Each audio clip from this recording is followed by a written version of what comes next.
our viewers. I hope you enjoyed the last show. This is season 1, episode 1. Today we are on our episode 2, and I'm joined with Mr. Carlton. Today we'll be talking not much, but just what we see on our daily lives. No more Sevan in one to another. Not fun. It's just not go this. Not comment. So it's just today we're just commenting on what we see on it. So colors. Carlton. Nezuru. I was on Facebook ndakaona imepost mchinda achiti ndakaenda kuNash Furnitures akaitwa Raf. Okay. So in my mind I thought kuti maybe Nash Furnitures is under Tinashe Mutalis. Yeah. So I'm like now do they follow unoita kubata ma customer Raf? Is it because chinobva kumurungu ndezvinhu wavo kana kuti they are frustrated because they're not getting paid or they are frustrated unozviona sei? Inini zvandofunga sometimes when it comes to certain individuals akaita sevanhu vana Tinashe Mutarisi vaivai factor iripo much that you have to consider is that approach yako waubva kupi uri ani watumwa nani. That's the very first thing that you have to analyze in your mind and know kuti kana ndichienda kuno approach Mutarisi, who is he? Because that guy is a figure kuti maybe a lot of Zimbabweans they know him as kuti munhu ari pamusoro. You understand? No, abana ku approach Tinashe va approach ma workers, ma employers but still handinoziva kuti still kana muchida kuenda kune zvinhu zvezviya you know kuti kune vanhu vanotoshandira maybe kungava kuna Spain ikoko kutori nevamwe vanhu vari kubenefita a lot through the backdoor stuff. So yongoti inini ndida kunoona boss. You understand?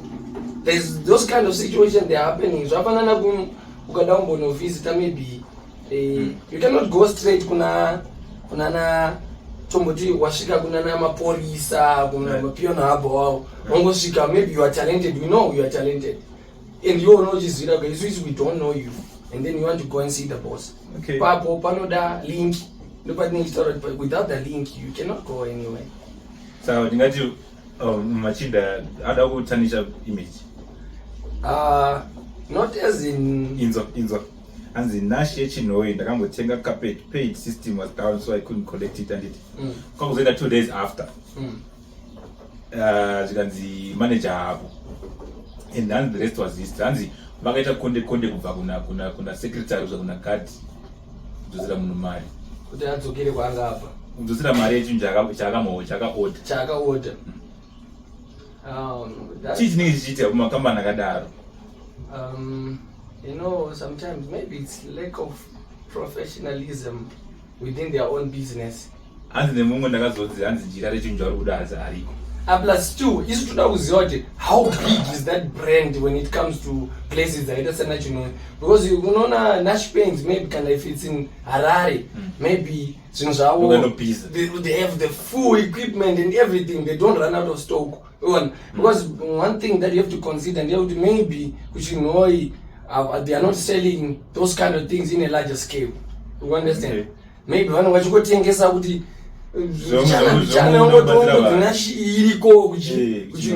so you find that zvafanana like mashop kune mamwe mashop ekuti you can order something but when you go there kutoda unokollecta maybe vane mabranches iwo utori kana kuti kushamba urikona kana kuti mukati mumheno pasi and then you want to go there and collect. You know that no kona isuzu zvinhu zvese zviripo within our range in our own company, but as for now we don't have.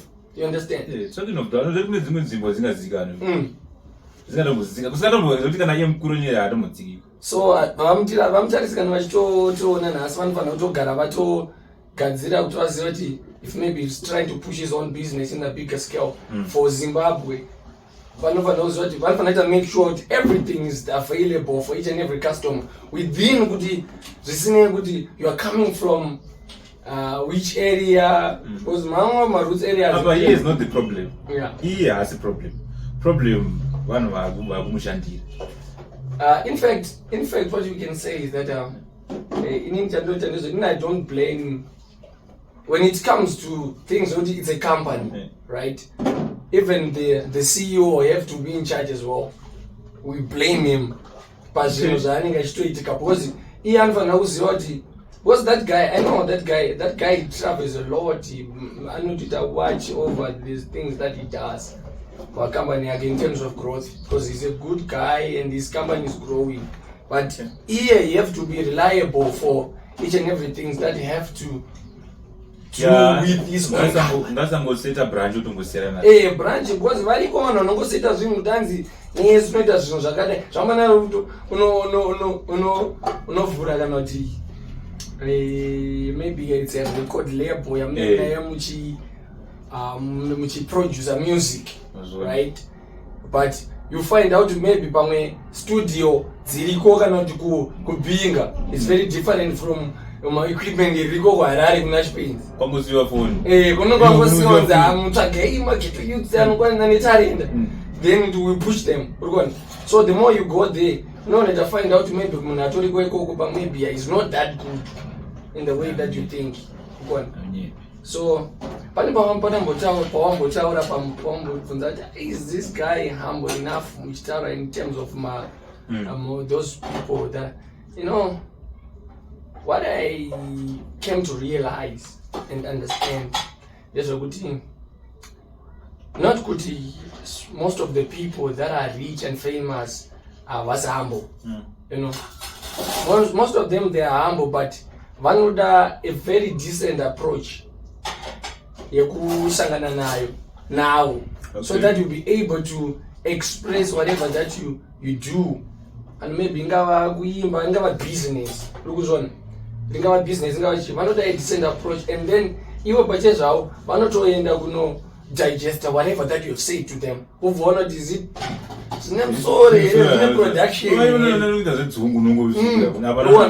So sometimes isusu zvadinoita sevanhu vanenge vari pasi taane kaunga tendency kekuti it's very hard to approach those guys because vanogara vakawanda, but ivo pache zvavo variko vamwe vasiri humble. There's a lot of people that are not humble enough, so they are very even difficult to approach. But Hanzi munhu asina mari anokurumidza kuona kuti ningi haana hunhu nekuti ane mari. Tinokurumidza kujaja isusu isina mari. Pamari munhu angatoripo, but because level redu ndo rinotidzisa zvangofanana. Let me give you an example. It's like zvangofanana munhu anokubatsira is rich, right? Anokubatsira in comes when you even usina kumubvunza kuti mana inini ndaka achingokutumira mari tokudza kuti shamani ndoda kumbo here ototi nice unzi ndoda kutumira, and then if can send you 1,000 rand, right? Aunongomubvunza, unozvara kuti munhu iyeye unogona kutaura naye maybe once in 3 months. Wewe wega kumtanga because unenge wakuchwa kuti but last time bakanipa mari ndine ndikazoda kutaura naye ani bafunga kuti bamwe kuti ndane ndinamo. You understand? And that's why vanhu vazhinji vati it's lonely there at the top. People there on top, they are lonely. Vanotodawo vanhu kutotaura navo, but isusu tinongozvisa pamwe variko rimwe timu reganzo. But when I see Tinashe Mutaris as a guy, the way I see him, I think he's a humble guy. Even if you approach him in a good way, I don't know, tongokuvhurirawo madoors again, then you say whatever. Patakazosarata kutozonzwa nyaya dzanajeoro idzedze kuti anoti nditokukumbirawo mari. I was not even expecting that from that guy.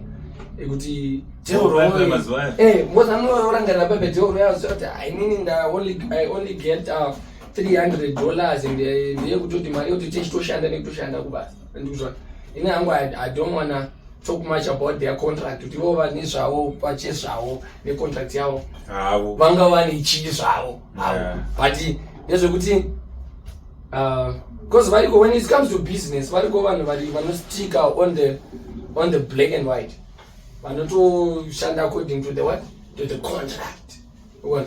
Iwe unongosana kabeba ukasaina bepa zona and then unoza problem ile nezoti tinozoita figure out kuti no my song have pushed a lot of numbers.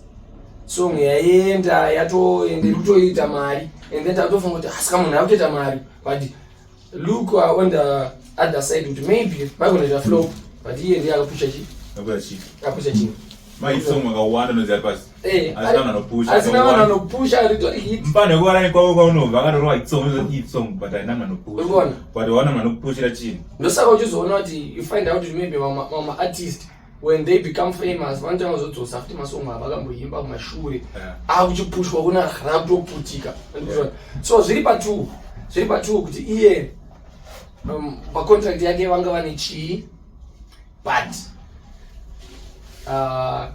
kuzonzi $300 nechichichichi zvo iagreement yavo yanga vainayo harupo ibasa ibasa.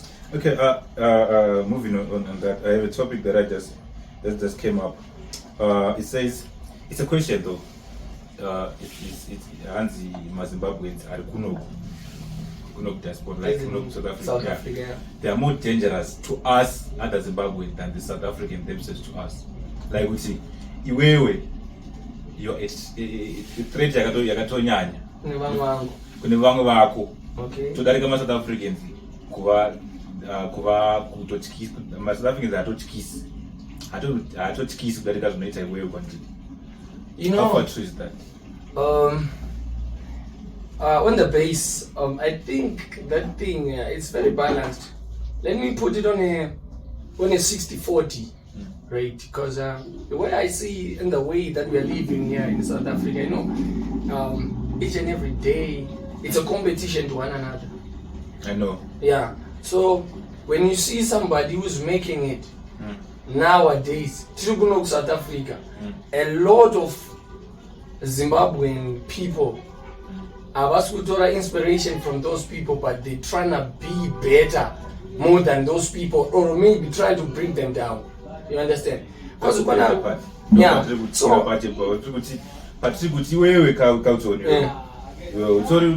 mero zvandisingatombofungire ndototya kutouya kumba kwako unoraramba ndadzikwa panenjiroji. Let's take this question. How far do you believe kuti maZimbabweans isusu vana vevu tinounza more danger to our fellow Zimbabweans ari kuno kuSouth Africa, kwete even South Africa chete, even when mwana wese ari diaspora they fear each other? How far is it true? How far true is that?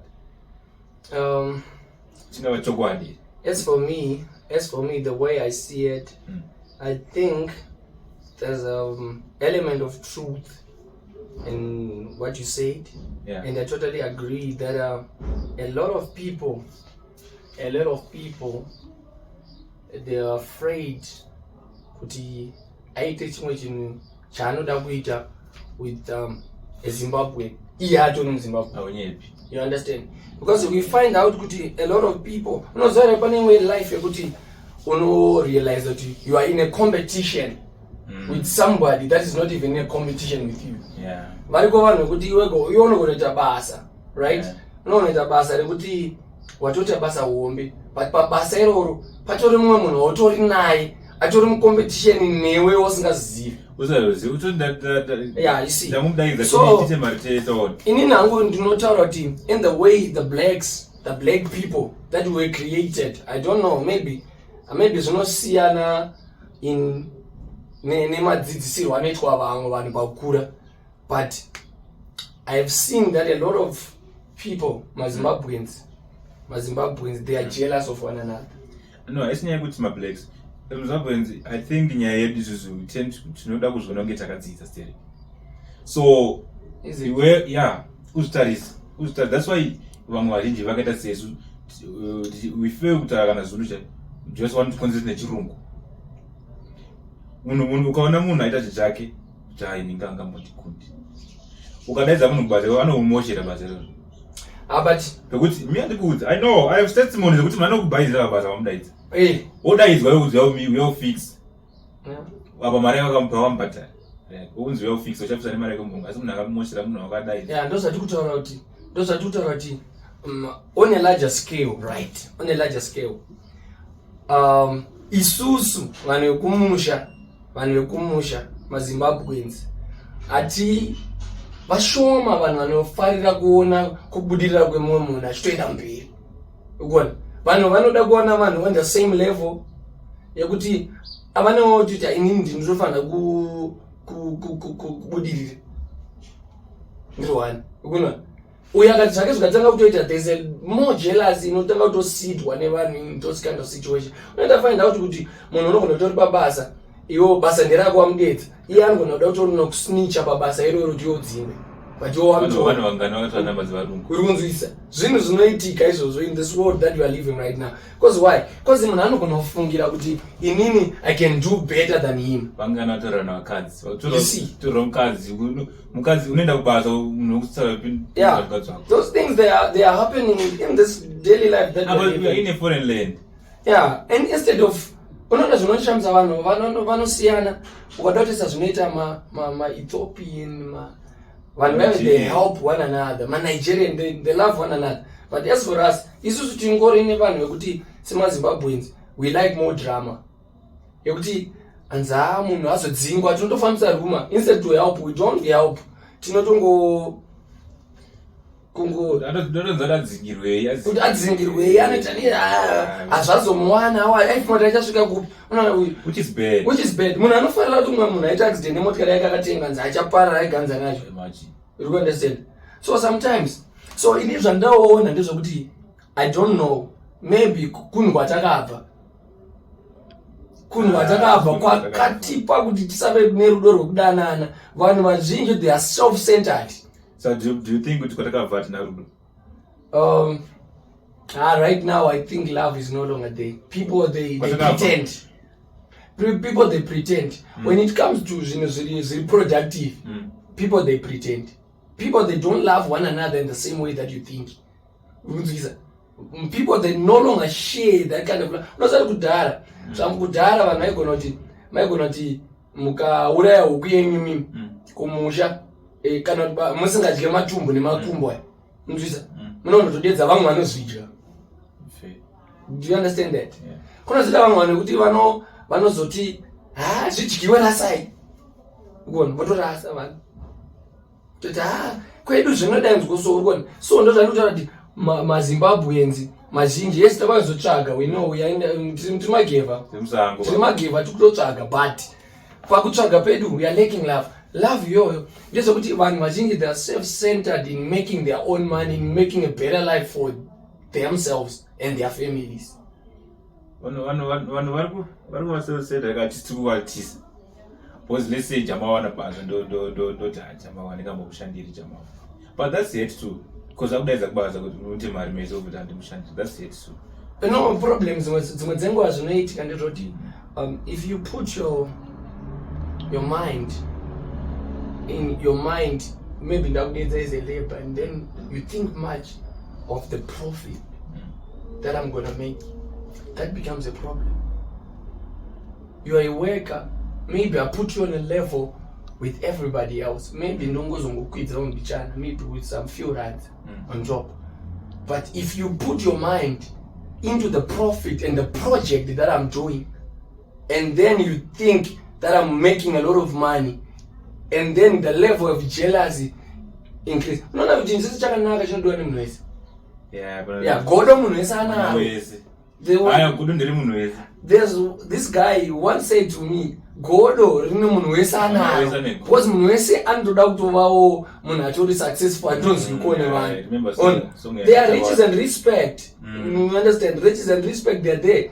But zvandinenge chida kuti ndezvekuti godo rako ukazotadza kuri control watohuro iwo wakuwisha bet on somebody else. There's a lot of people there vanhu vari kuita zvinhu zviripo but maZimbabwe ndinototya kuti ndikaita dhiri ini ndototya kuti ndikaita dhiri nemwoyo wangu achanodza mwoyo wake ka zvinhu zvetu kumuzata bati inini first munhu akatanga kundiscama munomu maZimbabwe. You see, first munhu undiscama maZimbabwe. So okay, in conclusion what can be done kuti tive vana vemunhu wani tibatane Because ukatera nyaya dzemadhara nokudza kuti kudhara kubasa vaenda vese. Yeah. Kana uchibva kuchiva wazati kautona anobva kuchivu anotofonirwa dzande kubasa. Izvozvi iwe kautona unobva waunobva kuchitungwiza. Unoshanda nemunhu anotombobva ameno autobva wakatomuzira munhu wakabva naye uchiziva iwe achadoshanda naye.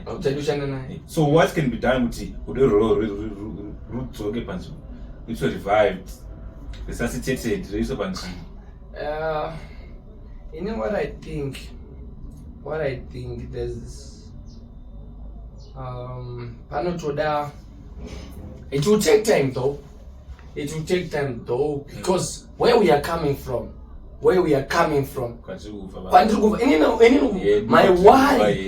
worry kwatabva uZimbabwe, it's a problem. Those people that are in Zimbabwe havana kudzidziswa kudanana pakutsvaga futi. Unzwisa, we are divided.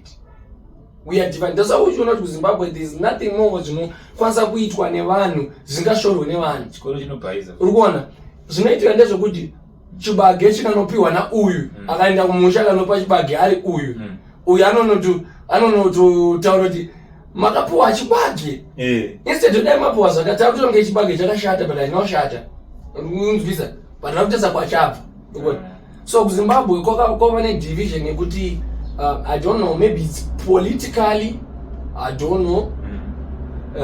Since zvakangova neseparation, but at the end of the day we have to embrace the fact yekuti we want to grow. Yeah. That's the only thing that is very important. Imagine you want that thing. I was not used because at the end of the day we want to make our world a better place for you and me. Yeah. You understand? Iwewe ukava kuti nini nemuri yangu tikudya vamwe havana basa. That means pfungwa dzako you are self-centered. And the next generation iripo hamuna basa nayo, you're not even concerned about it. Okay. And then it becomes a problem. So and this maybe the generation ichazotera, you have to be taught we are one, we work together. Variko vanhu that were born rich vanhu remember song yawingia yekuti anzi aripi matara tainangirikina hakusina vangoma zvoke mazvake wangu ini ndosongoya kunongo nditori neplan yekutsvaga mari but takutozotofokasa zvimwe zvisana basa takufokasa nekuvengana nevanhu. Munhu anofanira kunge achindibatsira ndiye munhu andida kuvenga. Munhu anofanira kunge achibatsira ndiye munhu akundivenga. Ini chandinoda kungotaura, I'm hating my brother, I'm hating my sister is hate because of me. Chandoda kungotaura ndechekuti sometimes there's nothing new on earth. Everything happens for a reason. There are people that are gonna make money, and there are people that are not gonna make money. Okay. So in whatever situation that you are in by right time, that variko vanhu vachaita mari variko vanhu vachatofa vasina mari. Ukunzwisa, but it doesn't mean kuti havasi vanhu vamwari. Ukona God loved us. Variko vamwe vanhu vari kuto enjoy the fruits of their ancestors avo kumashure kulabor nekunamata kwavaita. Urikuona zvoti ive nyange akasanamata but he's enjoying. You understand what I'm saying? Yeah. So iwe unofanira kuziva kuti life yako kana iri kukupa zvairi kukupa, ukuzwana, God is involved. Zviriko zvinhu zvakadaro izvozvo because manje problem yedu we are expecting kuti Jamao zvapiwa 10 liter ini ndine 2 liter, so my 10 liter Jamao inofanira kufila yangu hazviite zvidaro. Uona iwo life yako whatever yawaita akatenga plasma rejoice ndiye atenga ndeyake. Unzisa iwo watenga yako yegotsi ndiye ndeyako tozvikuendera nenguva iyoyo because zvinouya nekuappreciate just ngova nehope iwo nangiri kupupura kwako iwe uchaudza kupupura kwako. You know the thing that I have seen is that worry, you see the thing unonzi worry inotanga kuvapo if you are seeing something from somebody who's making it iwo autozvitaura kuti kuwaini misiri kuzviita and then so on. And remember what is the sin? Says the Bible. What is a sin? But ini ndori worried kuti ini why ini ndiri avanodya nyama ina njeni nyama. Nigodo zvakadai. Urikuzwana. So on that thing man, ndopanotanga kuya tuvengo twakawanda wanda tusina deal kuti handingazodai. Okay, Afara Taranewe, tackle this topic. Thank you. Thank you so much. Wish to see you again. Ladies and gentlemen, thank you for where you've taken us. We've just given you a piece of what is going to come up. Thank you so much. Enjoy. Don't forget to subscribe, like, comment, and share. If you want to ask anything, find us on our Facebook page, comment on our YouTube, comment on TikTok, Instagram, what you want us to